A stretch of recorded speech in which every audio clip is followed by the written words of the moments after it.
दीदी किसान, बदलते भारत की शान।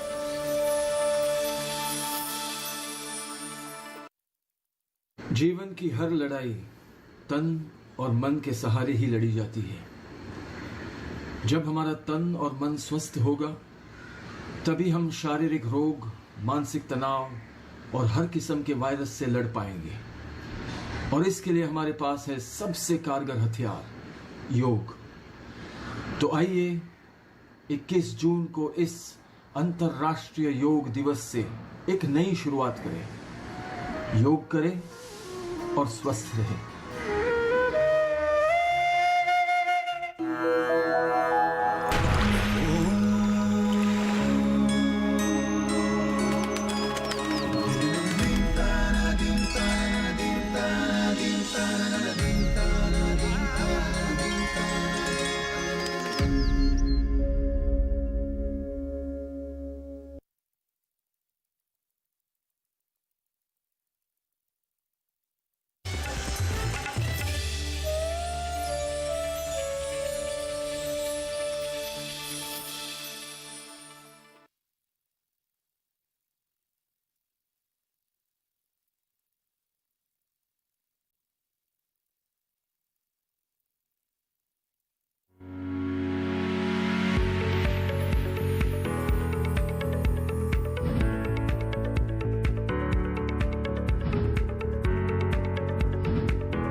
नमस्कार, स्वागत है आप सभी का। आप देख रहे हैं दूरदर्शन किसान और हम लेकर हाजिर हैं कार्यक्रम हेलो किसान, जिसमें हम कृषि जगत से जुड़ी हुई महत्वपूर्ण विषयों पर चर्चा करते हैं। और इसके साथ ही अगर आप भी उन विषयों से जुड़े हुए सवाल पूछ सकते हैं तो आप भी इस कार्यक्रम में हमारे साथ शामिल हो सकते हैं हमारे टोल फ्री नंबर पे कॉल करके। तो सबसे पहले हम आपको आज के कार्यक्रम के विषय के बारे में जानकारी दे दें।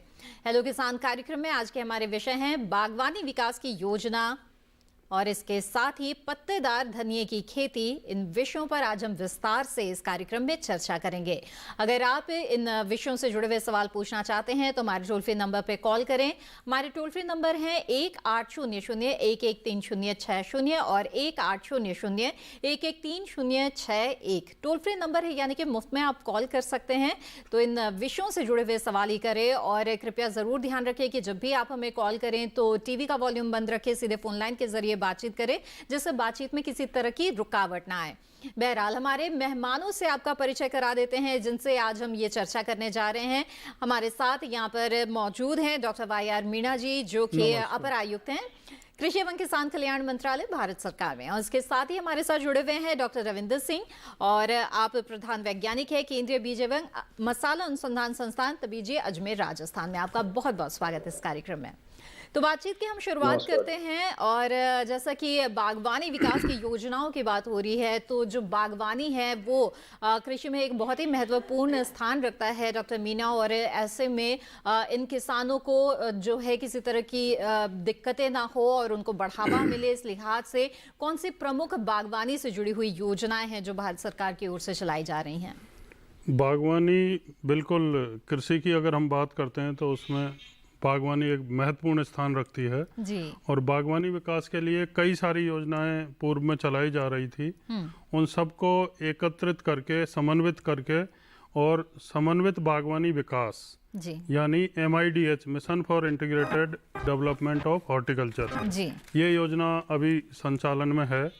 और इस योजना के तहत जो पूर्व में योजनाएं चल रही थी उनको उप योजना बना करके, जैसे पहले नेशनल हॉर्टिकल्चर मिशन थी, mission for north eastern state के लिए हॉर्टिकल्चर में HMNEH के नाम से थी, नेशनल बैम्बू मिशन, इसके अलावा coconut development board, national horticulture board, ये एक central institute of horticulture Nagaland में है।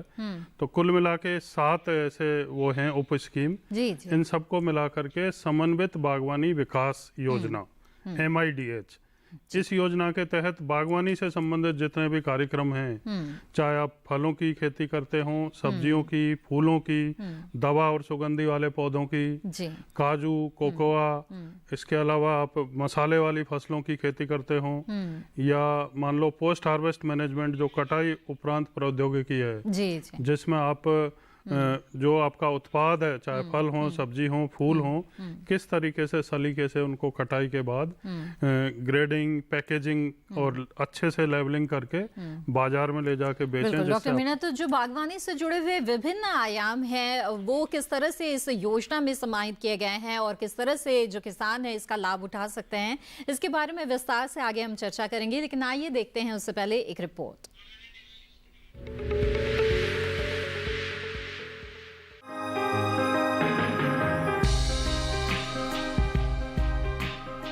समय की मांग और अधिक मुनाफा को देखते हुए अभी के समय किसान भाइयों का रुझान बागवानी की ओर बढ़ा है।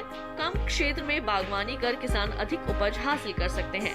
बागवानी में ज्यादातर फलदार पौधे ही लगाए जाते हैं। इन दिनों किसान आम, लीची, अमरूद, चीकू, पपीता, आड़ू, नाशपाती आदि फलदार पौधे लगा सकते हैं। जुलाई और अगस्त 2 माह पौधे लगाने के लिए सबसे उपयुक्त होते हैं। बागवानी में किसानों के बढ़ते रुझान और इस क्षेत्र में किसानों को प्रोत्साहित करने के लिए सरकार ने कई योजनाएं बनाई हैं, जिन्हें अपनाकर किसान लाभ उठा सकते हैं। भारत सरकार द्वारा राष्ट्रीय बागवानी मिशन की शुरुआत वर्ष 2005-6 के दौरान केंद्रीय प्रायोजित योजना के रूप में की गई थी। इस योजना का उद्देश्य भारत में बागवानी क्षेत्र का व्यापक विस्तार करने के साथ साथ बागवानी उत्पादन में बढ़ावा देना है। इसके अलावा समन्वित बागवानी विकास योजना के तहत सरकार किसानों को मदद करती है। सभी प्रकार के फलों, फूलों तथा औषधीय और सुगंधीय पौधों की बागवानी में विकास के लिए बढ़ावा देती है। इन योजनाओं का मुख्य काम किसानों को प्रशिक्षण देना, उन्नत प्रजाति के बीज उपलब्ध कराना, मशीनीकरण आदि है। पौधे एवं बगीचे लगाने और पॉली हाउस में खेती करने के लिए बागवानी विभाग किसानों को सब्सिडी भी देता है। बागवानी योजना के तहत किसानों को उन्नत बीज व पौधा उपलब्ध कराया जाता है। इसके अलावा अनुदान के साथ किसानों की लागत राशि भी वापस कर दी जाती है। इससे किसानों को बहुत हद तक आर्थिक मदद भी मिलती है।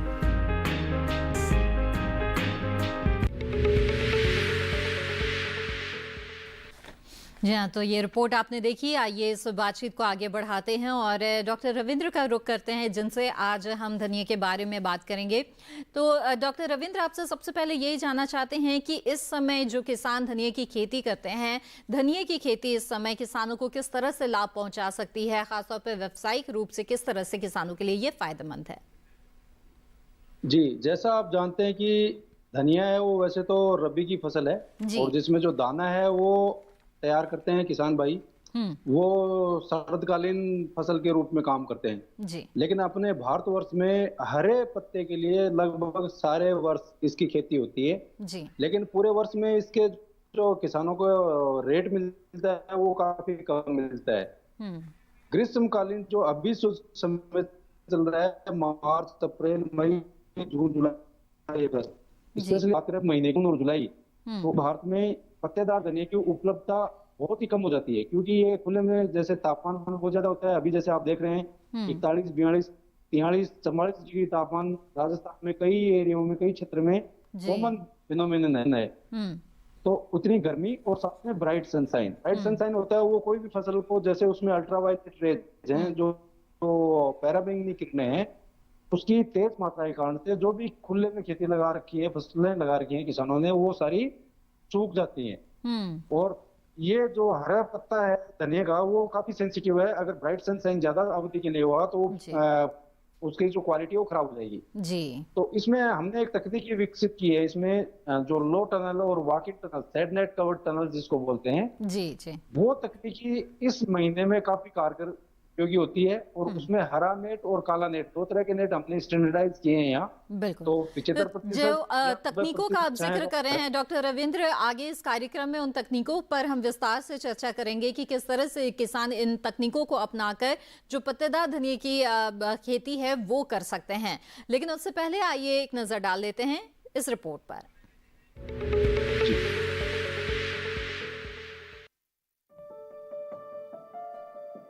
सर्दियों का मौसम हरी सब्जियों के लिए जाना जाता है। इन्हीं सब्जियों का स्वाद बढ़ाने का काम करती हैं धनिया की पत्तियां। वैसे तो धनिया की खेती 12 महीने की जाती है, लेकिन सर्दी के मौसम में धनिया उगाना आसान है। लेकिन बात अगर करें बेमौसम धनिया की खेती की, तो इसके लिए कुछ बातों का ध्यान रखना बहुत जरूरी है। जैसे सिंचित धनिये की खेती दोमट मिट्टी में करें, साथ ही जल निकासी का भी प्रबंध करें।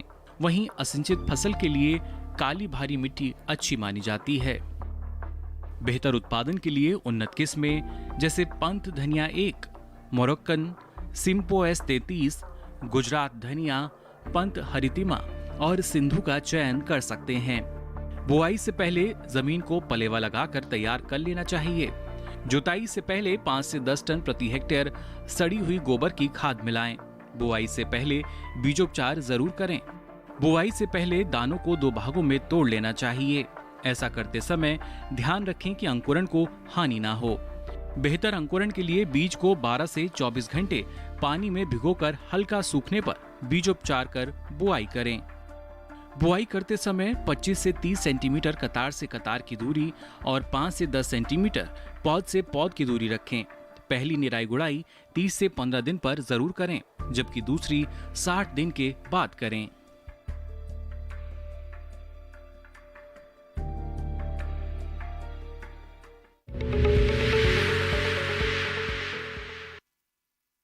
जी हाँ, तो ये रिपोर्ट देखी और अब बातचीत को आगे बढ़ाते हुए जो बागवानी से जुड़ी योजनाएं हैं उनके बारे में बात करते हैं। डॉक्टर मीना, बताएं कि अभी आपने जैसे MIDH यानी कि समन्वित बागवानी विकास योजना का जिक्र किया, क्या क्या मुख्य पहलू इस योजना से जुड़े हुए हैं? इस योजना में एक तो जैसे मैं चर्चा कर रहा था अभी, बागवानी संबंधित बहुत बड़ी मतलब इस एक कैटेगरी है फसलों की, जिसमें सारी सब्जियों वाली खेती जी, फलों की जितनी भी खेती होती है वो, और फूलों की खेती, ये तो प्रमुख हैं ही जी। इसके अलावा मसाला है या दवा और सुगंधी वाले पौधे हैं जी। और कटाई उपरांत जो प्रोसेस है, आप चाहे प्रोसेसिंग में जैम, जेली, अचार, चटनी, मुरब्बा, पोस्ट हार्वेस्ट मैनेजमेंट में, इसके अलावा packaging, grading, marketing, cold chain, mushroom की खेती जी। और आप मधुमक्खी पालन भी उसमें कर सकते हैं। इसके अलावा इस योजना के तहत किसानों को जो सहूलियतें दी जाती हैं उनमें वाटर हार्वेस्टिंग के जो स्ट्रक्चर हैं, फार्म पॉन्ड भी आप इस योजना के तहत बना सकते हैं। अच्छा। और माइक्रो इरिगेशन में जो बूंद बूंद सिंचाई फवारा विधि है सिंचाई के लिए, उसकी सुविधा भी इसमें मिलती है। और सबसे महत्वपूर्ण जो बात है, अच्छी गुणवत्ता के बीज और प्लांटिंग मटेरियल यानी पौधे, ये मिशन का मेन वो है कि किसानों को बेहतर उन्नत जो जाति हैं उनके बढ़िया पौधे, अच्छे बीज उपलब्ध कराए जाएं, जिससे ज्यादा। डॉक्टर मीना, ये सबसे पहली शर्त तो होती है कि अच्छी पैदावार हासिल करना चाहते हैं तो उन्नतशील बीज जो है वो आपके पास होना ही चाहिए, और जो प्लांटिंग मटेरियल है वो भी अच्छी गुणवत्ता का होना चाहिए।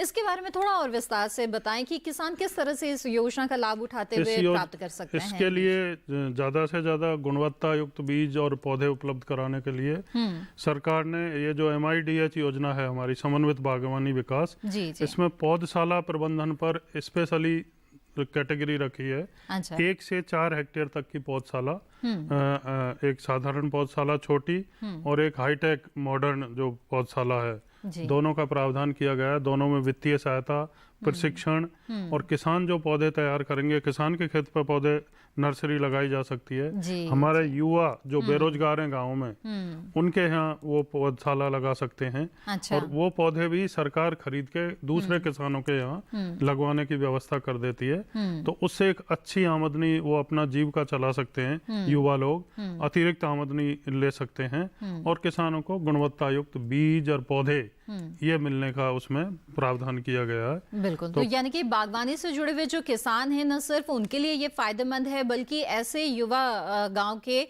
उनके रोजगार सृजन में भी ये बहुत ही महत्वपूर्ण भूमिका निभाती है। जी हाँ, बिल्कुल। प्रशिक्षण दे करके उनको इस लायक बनाया जाता है, कौशल विकास करके, कि वो इसको व्यावसायिक तौर पर अपना सकें और अपनी आजीविका अच्छे से चला सकें। जी बिल्कुल। आगे बढ़ते हैं और डॉक्टर रविंद्र, आपसे जानना चाहेंगे हम कि जो हरे पत्तेदार धनिये की खेती की बात हो रही है, इस वक्त का मौसम अगर ख़ास तौर पर हम देखें तो बहुत ज़्यादा गर्मी है और जो तेज़ धूप के साथ ही गर्म हवाएं भी चलती रहती है, और आपने बताया कि किस तरह से ये जो पौधे होते हैं बहुत ही संवेदनशील होते हैं। तो ऐसे में कौन सी तकनीक जो है उन्हें अपनानी चाहिए एक अच्छी पैदावार हासिल करने के लिए? इसमें जैसे संरक्षित खेती वाली तकनीकी है वो कारगर रहती है, और उसमें भी जो शेड नेट कवर्ड जो नेट हाउस है जी, वो ही उसमें कारगर। जैसे अगर अपन पोली हाउस की बात करें तो पोली हाउस में इस समय पत्तेदार धनिया की या पालक की अपन खेती नहीं कर पाएंगे।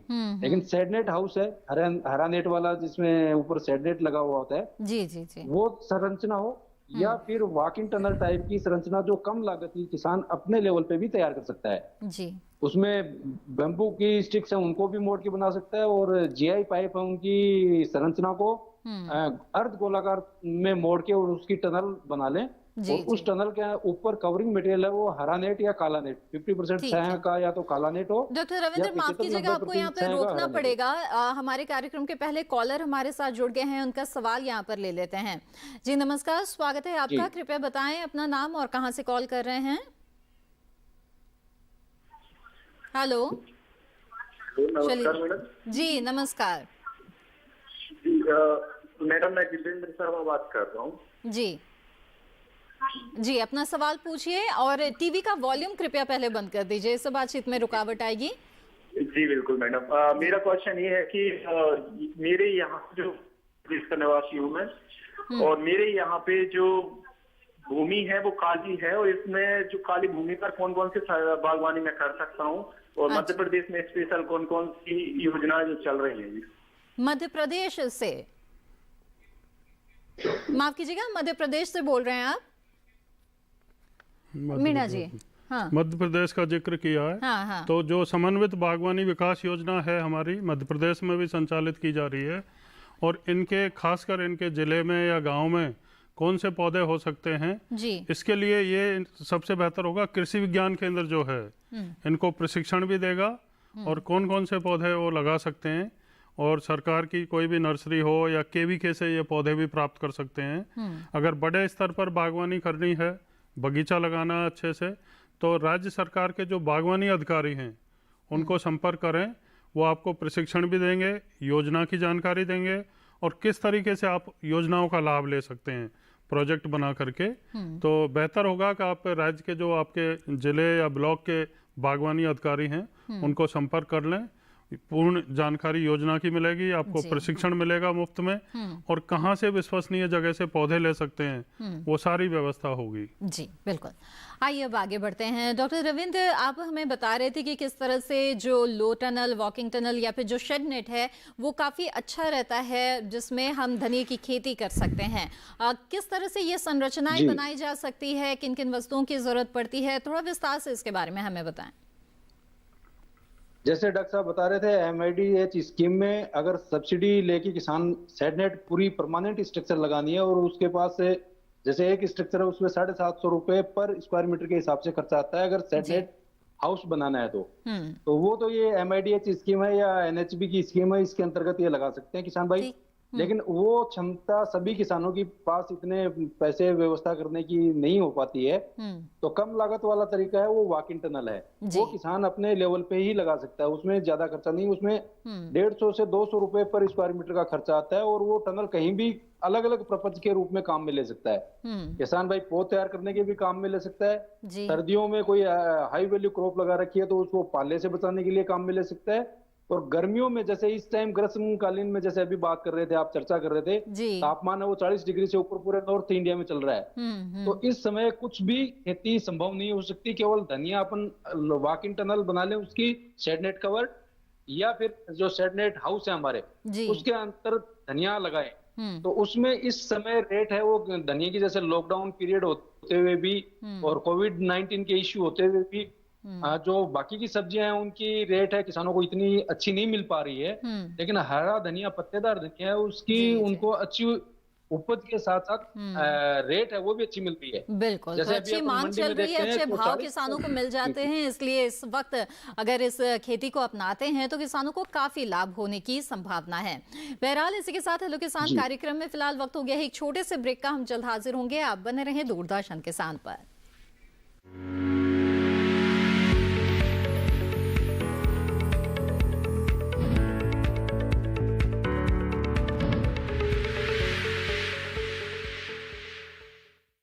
अरे भाई सुना नहीं क्या, KCC ने किसानों का जिंदगी बदल दिया है।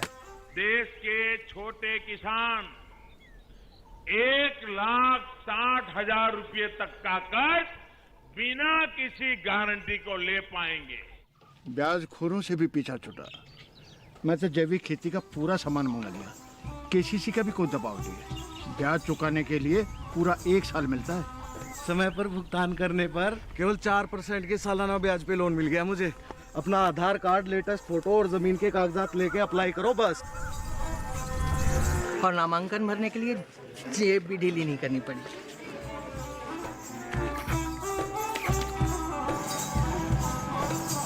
चाचा, उधार चुकाने के 24 घंटे के बाद उतने ही पैसे वापस निकाल सकते हैं। केसीसी ने किसानों की जिंदगी वाकई बदल दी है। तो आप भी किसान क्रेडिट कार्ड अपनाएं और सहजता से ऋण पाएं।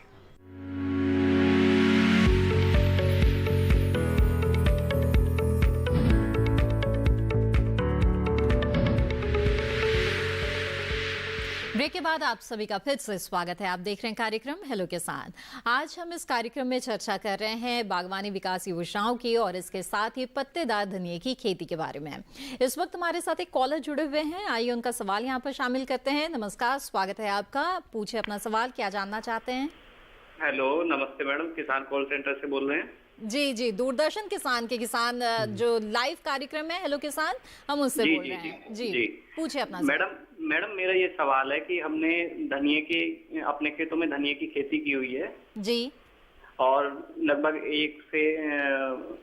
1 महीने से कुछ ज्यादा की फसल हो गई है और उसमें पत्ते पीले पड़ रहे हैं। अच्छा, ठीक है जी।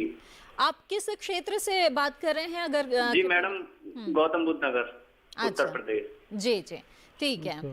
डॉक्टर रविंद्र बताएं, खुले खेत में कर रहे हैं, 1 महीने से ज्यादा की फसल हो गई है और बता रहे हैं कि जो फसल है वो पत्तियां पीली पड़ रही हैं, क्या कर सकते हैं? पीली पड़ रही हैं। जी जी जी जी, ये सही किसान भाई का जो समस्या है वो, क्योंकि ये कौन सी जगह से बोल रहे हैं किसान भाई? ये गौतम बुद्ध नगर से बोल रहे हैं, नोएडा से बोल रहे हैं। नोएडा से जी। हाँ, तो इनकी अगर जैसे अगर खुले में खेती कर रखी है, अगर थोड़ा सा इनका बाग का एरिया होता तो ये पत्तों पे समस्या नहीं आती। जैसे मैंने बताया, इस समय तापमान के साथ साथ जो अल्ट्रावायलेट रेज है, जो ब्राइट सनशाइन है, उसके अंदर जो पैरामैग्नेटिक किरणें होती हैं वो ज्यादा हैं इस टाइम जी। और उसके कारण से उसका जो क्लोरोफिल है पत्तों का, वो क्लोरोफिल प्रॉपर नहीं बन पाता, ज्यादा तापमान और ज्यादा अल्ट्रावायलेट रेज होने के कारण से, पैरामैग्नेटिक किरणें होने के कारण से, तो वो पीलापन उसमें रहेगा। लेकिन इसमें किसान भाई को ये ध्यान रखना है, एक तो बार बार उसमें हल्की सिंचाई दे।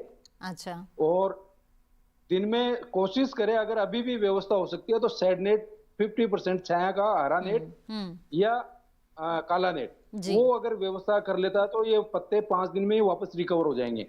वैसे हरे धनिये की पत्ते की खेती है वो लगभग 60 दिन की है, 55 से 60 दिन में ये हार्वेस्ट करने लायक हो जाता है। अब 1 महीने की फसल इनकी हो चुकी है तो उसमें ग्रोथ ठीक है, लेकिन पीलापन रोकने के लिए उसका ये है, एक तो हल्का पानी दे और उसको थोड़ा, अगर उनके पास व्यवस्था है तो हरे नेट से उसको फसल को ढके, लगभग 2-3 फुट हाइट उसके ऊपर हो।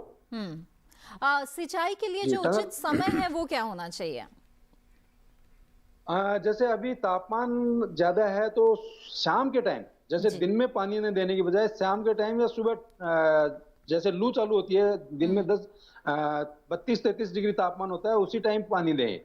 32-33 से ऊपर जैसे दिन का तापमान ऊपर बढ़ने लग जाता है तो पानी भी गर्म हो जाता है और वो जड़ों को नुकसान पहुंचाता है फिर गर्म पानी जी। अगर इन्होंने खुले में पानी दे रहे हैं, क्यारी विधि से पानी दे रहे हैं तो ये समस्या आएगी। लेकिन ड्रिप सिंचाई अगर इन्होंने बूंद बूंद सिंचाई प्रणाली लगा रखी है तो उसमें पानी की व्यवस्था, ये फ्रीक्वेंट इरिगेशन दे सकते हैं, बार बार दे सकते हैं, कम मात्रा में दे सकते हैं, फिर बाकी की समस्याएं नहीं है। बिल्कुल बिल्कुल।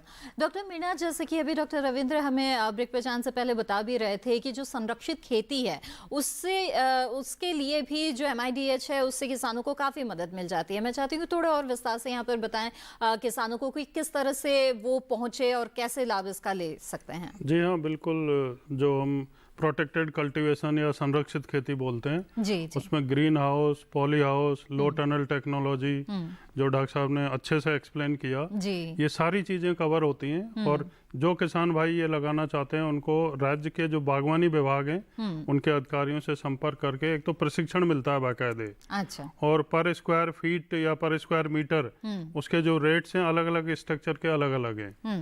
40 से 50% तक कई जगह सब्सिडी है। कुछ सीलिंग होती है जैसे 4000 स्क्वायर मीटर तक ले सकते हैं, तो वो सारी व्यवस्था है।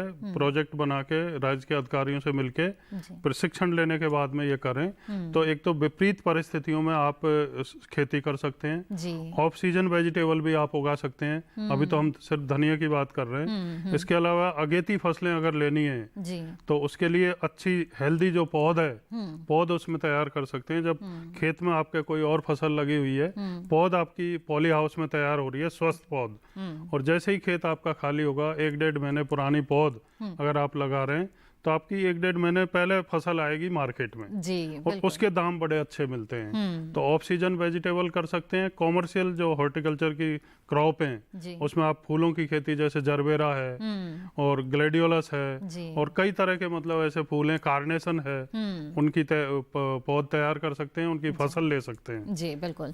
और कट फ्लावर की श्रेणी में आने वाली ये जो फूल है इनके बाजार भाव भी बहुत अच्छे रहते हैं, यहाँ तक कि निर्यात मांग भी काफी रहती है इन फूलों की।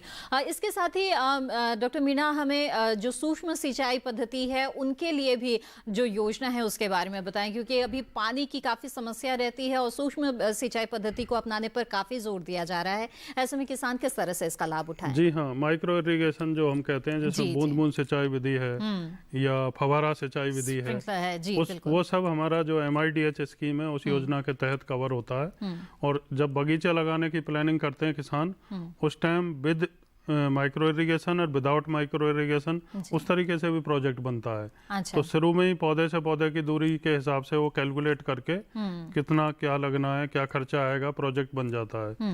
इसी तरीके से पॉली हाउस या ग्रीन हाउस या ग्लास हाउस हैं, उनमें भी उसकी व्यवस्था हो जाती है, तो किसान को परेशान नहीं होना पड़ता। एक्यूरेट पानी टाइम से वो दे सकते हैं बटन दबा के। कंट्रोल सिस्टम होता है पूरा। तो ये सारी व्यवस्था है और इसमें सब्सिडी है अच्छी। अगर डेमोन्स्ट्रेशन पर्पज से तो कई जगह 75-80% तक भी सब्सिडी मिल जाती है जी। बाकी 40-50% तक किसान भाइयों को छूट मिल जाती है इसमें। और कोई दिक्कत नहीं है, वही बागवानी अधिकारियों को आप अपने नजदीक में संपर्क करें, प्रशिक्षण भी मिलेगा और योजना का लाभ मिलेगा। अनुदान की जो व्यवस्था है उसका भी किसान भाई लाभ ले सकते हैं। बिल्कुल। डॉक्टर रविंद्र, यहाँ पर आपसे मैं जानना चाहूँगी, ये जो पत्तेदार धनिया की खेती है जो इस मौसम में यानी कि ग्रीष्मकालीन ये खेती होती है, जाहिर तौर पर इसमें पानी की जो व्यवस्था है, सिंचाई की जो व्यवस्था, वो बहुत ही महत्वपूर्ण हो जाती है। पिछले कॉलर के जवाब में भी खास तौर पे आपने इसका जिक्र भी किया था।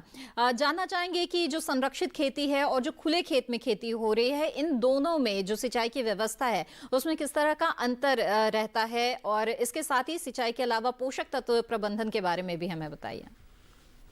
जी, जैसा मीणा साहब बता रहे थे, ये बूंद बूंद सिंचाई प्रणाली है, ये इसका उद्देश्य, इसका ध्येय ये है, पर ड्रॉप मोर क्रॉप। तो हर बूंद को हमें काम में लेना है और वो तभी संभव हो जाएगा, तभी संभव हो पाएगा जब हम ये नई तकनीकें हैं, बूंद बूंद सिंचाई प्रणाली, इसको अपन लगाएं। किसान भाई, सरकार इसमें प्रोत्साहन दे रही है। तो उसमें जैसे अगर खुले खेत की अपन कंपेयर करें इसको, खुले खेत में जितना पानी लग रहा है और बूंद बूंद सिंचाई में तो लगभग 70% पानी, कुछ फसलों में तो 80% तक पानी की हम बचत कर सकते हैं। कहने का तात्पर्य यह है कि उस बचे हुए पानी से या तो किसान और एक्स्ट्रा एरिया अपना बढ़ा सकता है, एक्स्ट्रा एरिया में अपनी फसल को लगा सकता है, या जो पानी हमारा उसका नुकसान हो रहा था, केवल वो पानी, अधिक पानी फसल को बढ़ावा नहीं दे रही, वो दूसरे नुकसान भी कर रही है। जैसे पौधे के चारों तरफ का वातावरण है, माइक्रो क्लाइमेट है पौधे के चारों तरफ, उसमें खुले पानी देते हैं तो उसमें माइक्रो क्लाइमेट में नमी ज्यादा होती है, उसके कारण से बीमारियों और कीड़ों का प्रकोप भी ज्यादा होता है। जबकि बूंद बूंद सिंचाई प्रणाली में अपने उतना ही पानी देते हैं जितना पौधे की आवश्यकता और सीधा उसकी जड़ों में जाता है। तो खुले में पानी जब वितरण नहीं होता तो उसमें ह्यूमिडिटी, माइक्रो क्लाइमेट में जो नमी है वो बहुत कम रहती है। जी।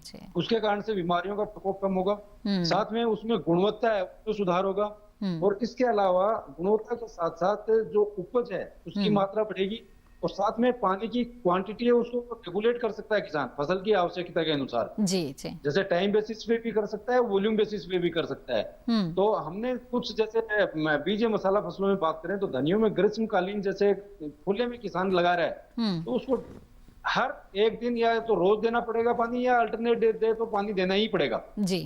जबकि बूंद बूंद सिंचाई प्रणाली की व्यवस्था है और सेटनेट लगा रखा है, तो 4 दिन से या 5 दिन से भी आप पानी दोगे तो आपको उतना ही उत्पादन मिलेगा जितना खुले में खेत में किसान रोज पानी देके उत्पादन ले रहा है। जी।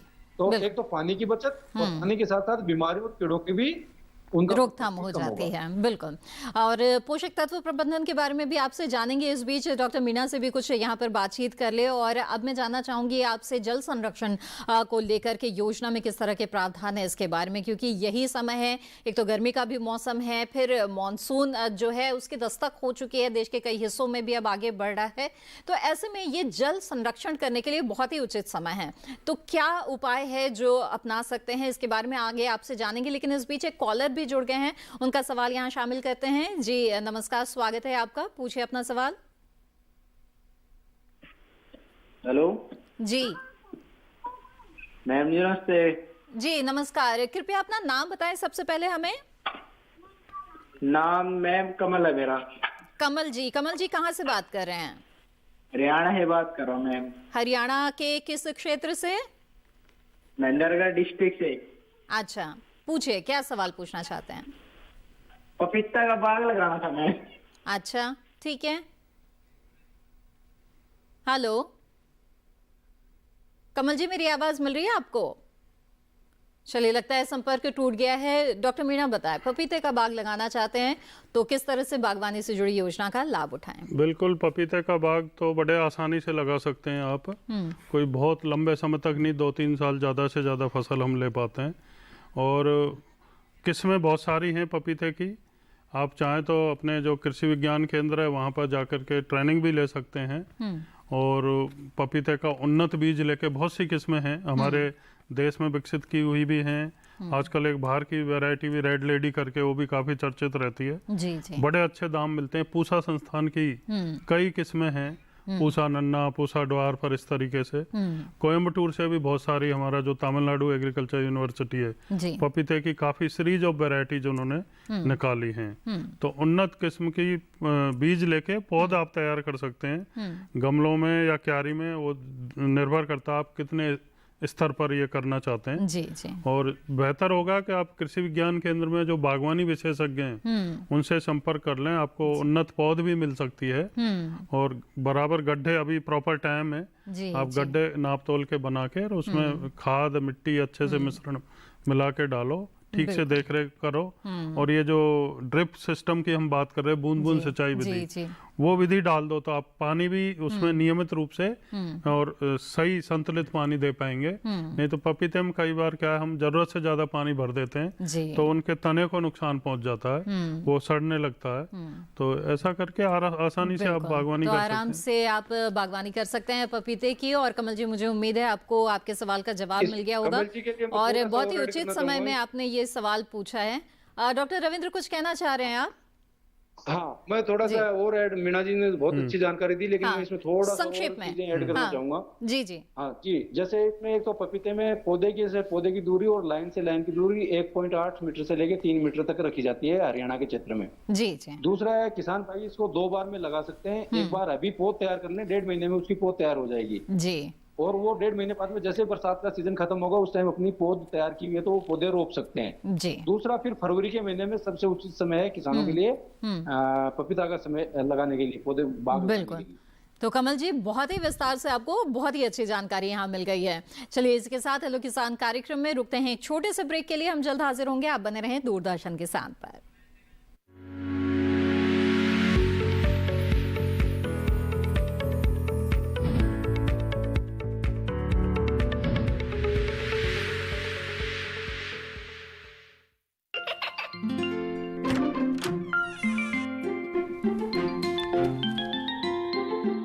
ये क्या हो रहा है? काशवी, इतने कम मार्क्स?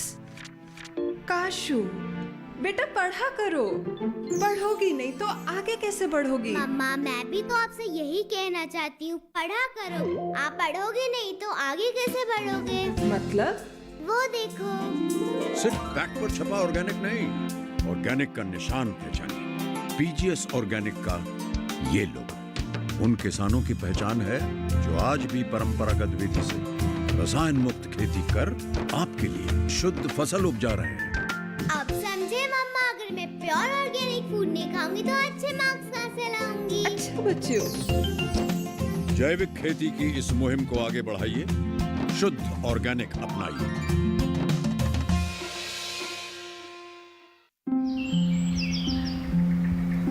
अरे अरे अरे क्या कर रहा है?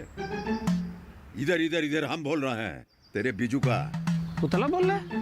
हाँ, पक्षियों से तो हम खेत को बचा लेते हैं, पर इन घातक रसायनों से कैसे बचाएं? मतलब? देख बेटा, तू जो ये अंधाधुंध रसायन मिलाता है ना, मिट्टी की सेहत बिगड़ने लगी है। और जब माटी ही कमजोर पड़ जाएगी तो उपज कैसे सेहतमंद होगी? हाँ? अरे पहले ऐसा नहीं था। पूछना अपने बड़े बुजुर्गों से, कैसे फसल लहलहाती थी, शुद्धता झलकती थी। हाँ, माटी भी तंदुरुस्त और लोग भी। अरे पहली वाली बात कहाँ?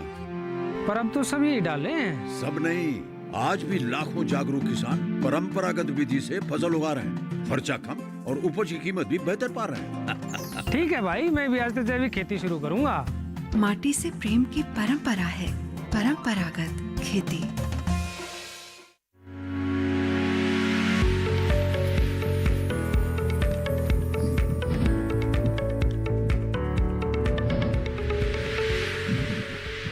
ब्रेक के बाद आप सभी का फिर से स्वागत है। आप देख रहे हैं कार्यक्रम हेलो किसान, जिसमें आज हम बागवानी विकास योजना और पत्तेदार धनिया की खेती के विषय में बातचीत कर रहे हैं। इस वक्त हमारे साथ एक कॉलर जुड़े हुए हैं, आइए उनका रुख करते हैं। नमस्कार, स्वागत है आपका, कृपया अपना नाम बताएं। हेलो। हाँ जी। जी, टीवी का वॉल्यूम सबसे पहले बंद कीजिए, इससे बातचीत में रुकावट आएगी, देरी होगी।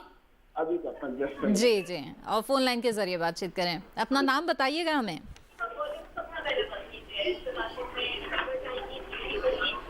हाँ मैडम जी, मैं बावरलाल भट्ट, ब्यावर, अजमेर डिस्ट्रिक्ट, राजस्थान से बोल रहा हूँ। अच्छा, अजमेर से बोल रहे हैं। अपना नाम एक बार फिर से दोहरा दें। बावरलाल भट्ट। अच्छा, भंवरलाल जी, क्या सवाल है आपका, बताएं। सवाल मेरा ये है कि मेरी कृषि योग्य जमीन है, 8.6 पीएच तो मिट्टी है। अच्छा, ठीक है। और पानी है 7.5 पीएच। ठीक है। अब इसमें मैं क्या है वो फलदार पौधे पेड़ लगाना चाहता हूँ, तो उसमें कौन कौन से पौधे लगा सकता हूँ? अच्छा, ठीक है। डॉक्टर मीना, इन्हें क्या आप सुझाव देंगे? आप अजमेर में बेर लगा सकते हैं। बेर है, आंवला है, एरिड जोन के फ्रूट तो सभी चल सकते हैं। बेर, अनार, आंवला ये लगा सकते हैं। और बाकी आप, क्योंकि आपने सब कुछ टेस्ट भी कराए हुए हैं, कृषि विज्ञान केंद्र में भी विशेषज्ञ से संपर्क कर सकते हैं। और क्योंकि आपको योजनाओं का अगर लाभ लेना है तो जो बागवानी अधिकारी आपके ब्लॉक के, उनसे संपर्क करेंगे, आपको उन्नत प्रजाति के पौधे भी मिलेंगे और योजना में जो अनुदान है या जो दूसरी सहूलियत है उसका भी आप लाभ ले सकते हैं। बूंद बूंद सिंचाई विधि भी साथ में लगवा सकते हैं। अब ये तय करना, अगर बड़े स्तर पर आप बागवानी करना चाहते हैं तो निश्चित तौर पर सरकार की योजनाओं का लाभ लेना चाहिए और बागवानी विशेषज्ञों से संपर्क करें। बिल्कुल भंवरलाल जी, मुझे उम्मीद है आपके सवाल का जवाब मिल गया होगा। डॉक्टर मीना, अब हमें बताएं कि जो जल संरक्षण है उससे जुड़े हुए कौन कौन सी बातें हैं जो इस योजना में शामिल है, बागवानी से जुड़ी इस योजना? खासकर जैसे राजस्थान में परिस्थिति उस तरीके की है, बाग लगाते हैं लोग और जमीनें भी हैं, लेकिन बारिश में जो पानी आता है उसको संरक्षित नहीं कर पाते, तो फिर बाग के लिए भी कोई मतलब जमता नहीं है, पानी नहीं होता उपलब्ध। फार्म पॉन्ड बनाने का और फार्म पॉन्ड बनाने का इसमें प्रावधान है। आप अपने खेत का पानी ज़्यादा नहीं तो उसको संरक्षित करके जिधर ढलान है वहाँ पॉन्ड बना के उसमें संरक्षित कर लें। अच्छा। उसके लिए प्रावधान है। प्लस आप मल्चिंग जो करते हैं, मल्चिंग जो भी बगीचे लगाते हैं, आप पेड़ के आसपास पॉलीथीन की वो मल्च लगा सकते हैं। पलवार जिसको पलवार, हाँ। जी जी। आप जैसे कद्दू वर्गीय फसलें उगाते हैं मेड बना के, उस पर भी आप पॉलीथीन का वो इस्तेमाल कर सकते हैं, जिससे कम से कम पानी खर्च हो। और तीसरा जो बूंद बूंद सिंचाई विधि इनकी हम बात कर रहे हैं, पर ड्रॉप मोर क्रॉप, उस कंसेप्ट के पर भी इसमें प्रावधान है कि उसकी सहूलियत भी दी जाती है। तो ये सारी चीज़ों से पानी का जो संरक्षण है बारिश के टाइम में वो करके और फिर बूंद बूंद को अगर सही तरीके से इस्तेमाल करो तो आप अच्छे से बागवानी कर सकते हैं। बिल्कुल। आइए आगे बढ़ते हैं। अगले कॉलर हमारे साथ इस बीच जुड़ गए हैं शिवशंकर जी बिहार से, उनसे बात करते हैं। शिवशंकर जी, स्वागत है आपका, पूछे अपना सवाल। हेलो जी, नमस्कार मैडम। नमस्कार शिवशंकर जी, क्या जानना चाहते हैं, पूछे सवाल। धनिया पत्ता के बारे में जानना चाहते हैं कि हम लोगों के यहाँ जो है ना बृहद पैमाने पर धनिया की खेती होती है। ठीक है जे तो धनिया उगने से पहले जो घासे सब उगाता है। अच्छा। तो उसी संबंध में जी जो है कि घास नहीं उगे उसके लिए दवाई बताया जाए। और दूसरी समस्या यह है कि पपीता का बीज जो है पॉली बैग में दिए हुए हैं, 1 महीना से भी कुछ अधिक हो गया है, लेकिन गाछ एक नहीं आ रहा है। और 2-3 कंपनी का हमने जो है दिया है। शिव शंकर जी माफ कीजिएगा, यहाँ पर आपको रोकूंगी। आज का जो विषय है वो पपीता से जुड़ा हुआ नहीं है, बागवानी योजनाओं के बारे में हम बात कर रहे हैं और पत्तेदार धनिया की। तो आपने बहुत ही वाजिब सवाल पूछा है, खरपतवारों की समस्या से आप जूझ रहे हैं, तो आइए इसके बारे में राय ले लेते हैं हमारे विशेषज्ञ मेहमान से। डॉक्टर रविंद्र बताएं, आप जो खरपतवार है इससे किस तरह छुटकारा पाए किसान? किसान भाइयों, खरपतवारों के लिए जैसे कौन सी फसल की बात कर रहे हैं अभी? क्या फसल? धनिया के बारे में ही बात कर रहे हैं। उनका कहना है कि खेतों में धनिया लगाने से पहले खरपतवार उगाते हैं, तो किस तरह की किसी दवा का छिड़काव करें या क्या उपाय करें ताकि उससे उनको छुटकारा मिल जाए? जी जी, इसमें सबसे बढ़िया तरीका तो ये है, अगर हम एक बार जुताई कर दें पहले, बुआई करने से पहले जी, तो उससे क्या कि जैसे जुताई करेंगे तो जितना भी सीड था घास का वो जर्मिनेट हो जाएगा और उसके बाद में हम जुताई करके फिर खेत तैयार करके बोएं, तो उससे आपकी 50% प्रॉब्लम है वो कम हो जाएगी। लेकिन फिर भी अगर धनिये में आपको बार बार घास आ रहा है तो प्री इमरजेंसी एक ऑक्सीड्राइजिल नाम की दवाई आती है। अच्छा। वो ऑक्सीड्राइजिल जो हर्बिसाइड है वो 2 ml 1 लीटर पानी में लेके और उसका बुआई के 3 दिन के अंदर अंदर उसका स्प्रे करना है जी। उसमें ध्यान ये रखना है किसान भाई को कि उसके अंदर, खेत के अंदर नमी प्रॉपर होनी चाहिए। अगर वो खेत सूखा है, नमी प्रॉपर नहीं है, तो दवाई का असर सही नहीं आएगा। तो ऑक्सीड्राइजिल नाम की दवाई है, उसका 2 ml पर लीटर पानी में और जितने एरिया में लगा रखा है उसके अंदर स्प्रे कर दें तो आपकी जी बिल्कुल, जो खरपतवार की समस्या हो रही है इस समस्या से छुटकारा पाया जा सकता है। आइए यहाँ पर बातचीत को आगे बढ़ाते हैं और जिस तरह से हम बात कर रहे थे बागवानी योजनाओं के बारे में, पोस्ट हार्वेस्टिंग यानी कि जो कटाई होती है उसके बाद भी कृषि में बहुत सारे कार्य होते हैं जो किसानों को करने होते हैं। इन विषयों से जुड़े हुए कौन सी ऐसी बातें हैं जो बागवानी से जुड़ी योजना में शामिल है MIDH की, खासतौर पर आज हम बात कर रहे हैं? उसके लिए एक तो शीत जो भंडारण होते हैं, कोल्ड स्टोरेज, अच्छा। उसकी व्यवस्था है, वेयर हाउसिंग की बात है। इसके अलावा खेत से मार्केट तक पहुंचाने के लिए कोल्ड चेन डेवलपमेंट, अच्छा। रेफ्रिजरेटेड बेन जो हैं उनमें उनको सलीके से ले जाया जाए। नहीं तो क्या होता है कि खेत से और कंज्यूमर की टेबल तक पहुंचते पहुंचते 30-35% तक हमारे जो बागवानी के उत्पाद हैं, खासकर फल और सब्जियां, वो नष्ट हो जाते हैं, खराब हो जाते हैं। तो और दूसरा यह है कि फार्म के लेवल पे ही अच्छे से उसकी ग्रेडिंग, पैकेजिंग ये करके अगर ले जाते हैं मार्केट में तो उसके दाम बढ़िया मिलते हैं। तो बराबर ग्रेडिंग हो, अच्छे से आकर्षक पैकेजिंग हो और उसके बाद में उस उत्पाद को आप मार्केट में ले जाएं। तो मार्केटिंग सपोर्ट भी है और फिर कटे या कुछ लोअर क्वालिटी के जो फल हैं, सब्जी हैं, उनको चाहें तो फार्म लेवल पे भी प्रोसेस कर सकते हैं, जैसे जैम, जेली, अचार, चटनी, मुरब्बा, कुछ भी प्रसंस्करण। इसके बारे में आगे हम विस्तार से जानेंगे। इस बीच एक कॉलर जुड़ गए हैं, उनका सवाल यहाँ ले लेते हैं। हरविंदर जी पटियाला पंजाब से इस वक्त हमारे साथ जुड़े हुए हैं। नमस्कार, स्वागत है आपका, पूछिए अपना सवाल। हेलो। हाँ जी जी हरविंदर जी, अपना सवाल पूछ सकते हैं आप। हाँ, सवाल हमारा ये है ना जी कि हमारे पंजाब में गर्मी में ये बिल्कुल धनिये की फसल नहीं होती है जी। अच्छा, ठीक है। इसका क्या पॉसिबिलिटी है जी गर्मियों में? एक तो जैसे जो ग्रीन हाउस है या पॉली हाउस है उसमें तो जो पॉसिबल हो जाता है, तो आम किसान के लिए जो है वो क्या पॉसिबिलिटी है इसकी कि गर्मियों में इसकी जो पैदावार हम कर सकें जी? जी, आप चाहते हैं कि खुले खेत में आप करना चाह रहे हैं? खुले खेत में, बिल्कुल जी बिल्कुल, खुले खेत। डॉक्टर रविंद्र बताएं, क्या पंजाब में खुले खेत में पत्तेदार धनिये की खेती की जा सकती है? धनिये की नहीं होगी। किसान भाई अगर लगाएंगे तो भी होगा। जैसे मैंने बताया कि पैराबैंगनी किरणें हैं वो बहुत ज्यादा हो जाती हैं और पैराबैंगनी किरणें उसमें जो पौधे में जो पत्तियां हैं उसमें क्लोरोफिल ही नहीं बनने देंगी, या बनेंगी तो पीलापन आ जाएगा उसके अंदर। तो इस कारण से शेड नेट की व्यवस्था तो आपको अगर मई जून जुलाई के अंदर महीने में अगर आप पत्तेदार धनिये की खेती करना चाहते हैं तो शेड नेट वाला की तकनीकी है, उसके अंदर कम लागत वाली तकनीकी है, वो वॉक इन टनल है। और अगर शेड नेट हाउस है वो भी अच्छी तकनीक है, लेकिन उसमें लागत थोड़ी ज्यादा है। जैसे एक शेड नेट हाउस है, 1 एकड़ का किसान भाई लगाते हैं तो उसमें 35 लाख रुपए के आसपास का खर्चा आता है।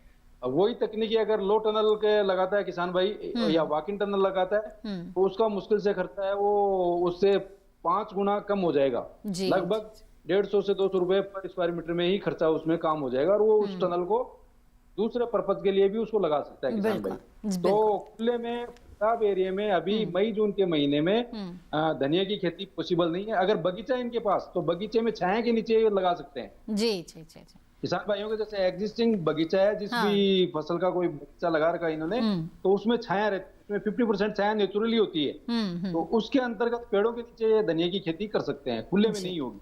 बिल्कुल, बहुत ही अच्छा सुझाव आपने दिया है अरविंदर जी। मुझे उम्मीद है कि इस सुझाव पर ज़रूर आप अमल करेंगे। अगर छायादार जगह है आपके बाग में तो वहां आप कर सकते हैं, अन्यथा खुले खेत में करने से आपको लाभ की बजाय नुकसान होने की आशंका ज़्यादा रहती है। और जिस तरह से शेड नेट की बात कर रहे हैं, इस तरह से संरक्षित खेती आप करें, इसमें बहुत ज़्यादा लागत भी नहीं आएगी और आप जो बागवानी की योजनाएं हैं उसका भी लाभ उठा सकते हैं। बहरहाल इसी के साथ हेलो किसान में वक्त हो गया है एक और छोटे से ब्रेक का। हम जल्द हाजिर होंगे, आप बने रहें दूरदर्शन किसान पर।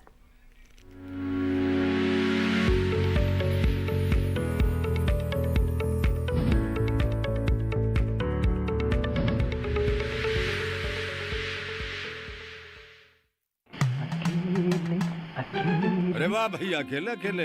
अरे तू भी ले, पर खाएगा कैसे? मैं ऑर्गेनिक खेती की बात कर रहा रे बेटे। अकेले अकेले खेती कब तक करेगा? मतलब गांव में 20-25 किसानों का समूह बना के पंजीकरण करवा ले, फिर सरकारी ट्रेनिंग भी मिलेगी और मुफ्त जैविक बीज खाद भी। फिर पीजीएस ऑर्गेनिक की सरकारी मोहर के साथ तेरी उपज आकर्षक पैक में पहुंचेगी बड़े बाजार तक। अच्छा? हाँ। अरे भाई कहाँ चल दिया? सबको साथ लाने, आमदनी बढ़ाने। तो किसान भाई समझ गए ना? साथ मिलकर ऑर्गेनिक खेती कीजिए, अपनी परंपरा को आगे बढ़ाइए, ज्यादा मुनाफा कमाइए। माटी से प्रेम की परंपरा है परंपरागत खेती।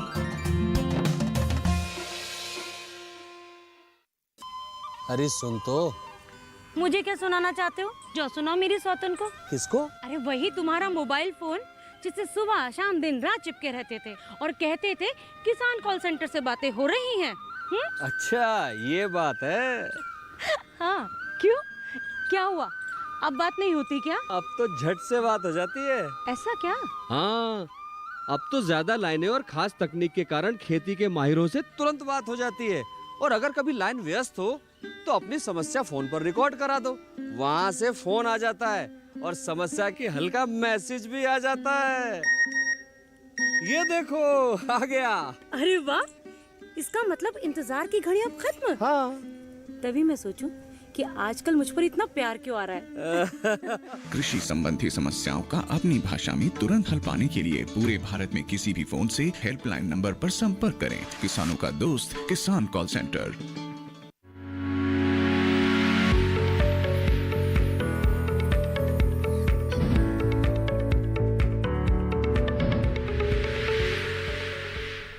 ब्रेक के बाद आप सभी का फिर से स्वागत है। आज हम हेलो किसान कार्यक्रम में बागवानी से जुड़ी योजनाओं के बारे में बातचीत कर रहे हैं। इसके साथ ही पत्तेदार धनिया की खेती आप किस तरह से कर सकते हैं ताकि आपके लिए फायदेमंद हो, इसके बारे में भी चर्चा हमारी जारी है। अगर आप भी इन विषयों से जुड़े हुए सवाल पूछना चाहते हैं तो आप हमारे टोल फ्री नंबर पर कॉल कर सकते हैं। डॉक्टर रविंद्र, आपसे जानना चाहूंगी मैं कि जिन किसानों के खेत में इस वक्त जो धनिया की फसल है वो लगी हुई है, उन्हें इस वक्त किन बातों का ध्यान रखना चाहिए, किस तरह फसल की देखभाल करनी चाहिए? इसमें मुख्य एक तो पोषक तत्वों का प्रबंधन है, और साथ में अगर कोई घास है, जैसे किसान भाई का बीच में एक कॉलर ने प्रश्न भी किया था जी। तो एक हल्की निराई गुड़ाई करके अगर कोई घास है तो उसको निकाल दें। दूसरा उसमें पोषक तत्वों का प्रबंधन है, वो जैसे शुरू में वैसे तो इसमें गोबर की खाद किसान भाई को डालनी चाहिए थी, अच्छी तरह से सड़ी हुई गोबर की खाद है अगर उन्होंने डाली है 10 टन के आसपास पर हेक्टेयर की अगर मैं बात करूं तो 10 टन के आसपास अगर अच्छी सड़ी हुई गोबरी खाद डाली है जी, तो वो पोषक तत्व ध्यान उसमें रहता है। लेकिन फिर भी उसके अंदर अगर बढ़वार कम है फसल में तो थोड़ा सा यूरिया, लगभग ये मानिए कि आप 1 हेक्टेयर की बात करें तो 10 से 12 किलोग्राम पर हेक्टेयर यूरिया उसका सिंचाई से पहले उसको डाल दें, या फिर स्प्रे के द्वारा एनपीके जो वाटर सोल्यूबल फर्टिलाइजर है वो 1 ग्राम 1 लीटर पानी में डाल के स्प्रे कर दें, तो वो भी ज्यादा इफेक्टिव है क्योंकि वो सीधा पौधे के पत्तियों के द्वारा पौधे को द्वारा अवशोषित कर लिया जाता है और उसमें जो न्यूट्रिएंट की उपयोग क्षमता है पौधे की वो बढ़ जाती है। जी बिल्कुल। डॉक्टर रविंद्र इस वक्त हमारे साथ एक कॉलर जुड़ गए हैं, आपको माफ कीजिएगा यहाँ पे रोकना पड़ेगा हमें। अर्जुन जी इस वक्त महाराष्ट्र से इस वक्त हमारे साथ जुड़े हुए हैं, स्वागत है आपका अर्जुन जी, पूछे अपना सवाल। हेलो। हेलो जी अर्जुन जी अपना सवाल पूछें।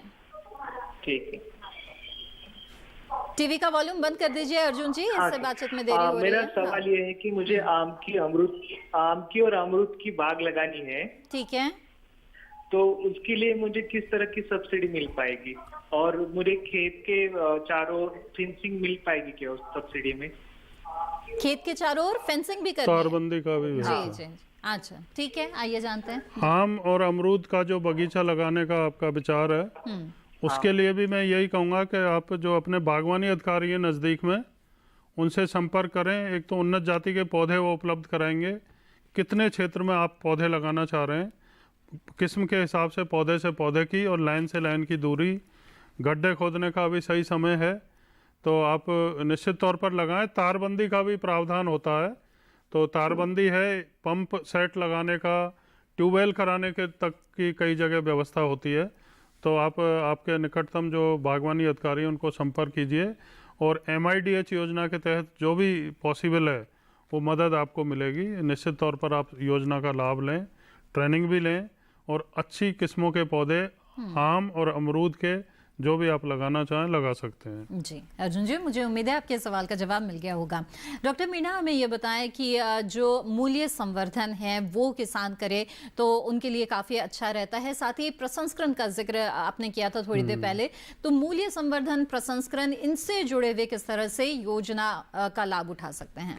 बिल्कुल, MIDH योजना के तहत जो वैल्यू एडिशन हम कहते हैं, मूल्य संवर्धन, जी कई बार आपने देखा होगा बाजार में भाव उतना नहीं मिलता जितनी हम लोग उम्मीद करते हैं या किसान जितना सोचते हैं, तो ऐसी परिस्थिति हो, बहुत सस्ता माल जा रहा है जैसे टमाटर है, कभी कभी बहुत चीपर हो जाता है, आलू है, तो उनको आप कैसे प्रोसेस कर सकते हैं उसकी ट्रेनिंग लेके, और चाहे तो छोटे स्तर पर होम स्केल या उससे बड़ा आप यूनिट लगा सकते हैं, उसके लिए भी ट्रेनिंग के साथ साथ जो वित्तीय सहायता है वो मिल जाती है। प्रोजेक्ट बना करके आप उसको शुरू कर सकते हैं व्यवसायिक स्तर पे जी, और फिर उससे आप दाम 2 के 4 खड़े कर सकते हैं। जैसे आप पोटैटो चिप्स है, आलू की चिप्स, एक आलू वैसे 1 रुपए का भी नहीं होगा लेकिन उसकी चिप्स आपको 20 रुपए की बिक जाएगी।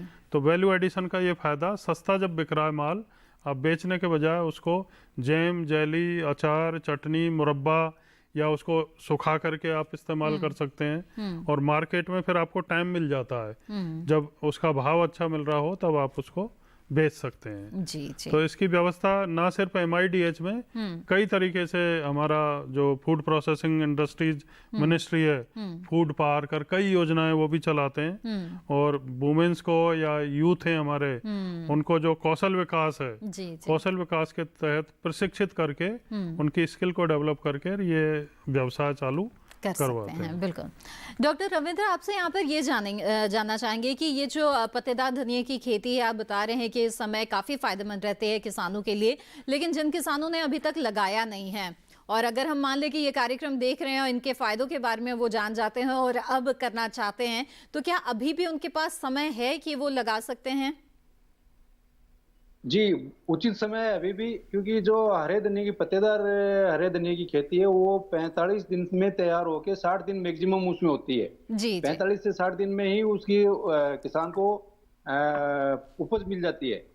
और 45 दिन का मतलब अभी भी अगर किसान भाई लगाता है तो उसको उचित दर मिलेगी, और जो फसल है वो भी 2 फसल और ले सकता है अभी किसान भाई। जी, जैसे जी। 40-45 दिन तो ऐसे में एक किस फसल तरह से तैयार होगी, उसके तैयारी बाद करें दूसरी और फसल ले अच्छी किस्म के बारे में अगर कोई सुझाव देना चाहें आप?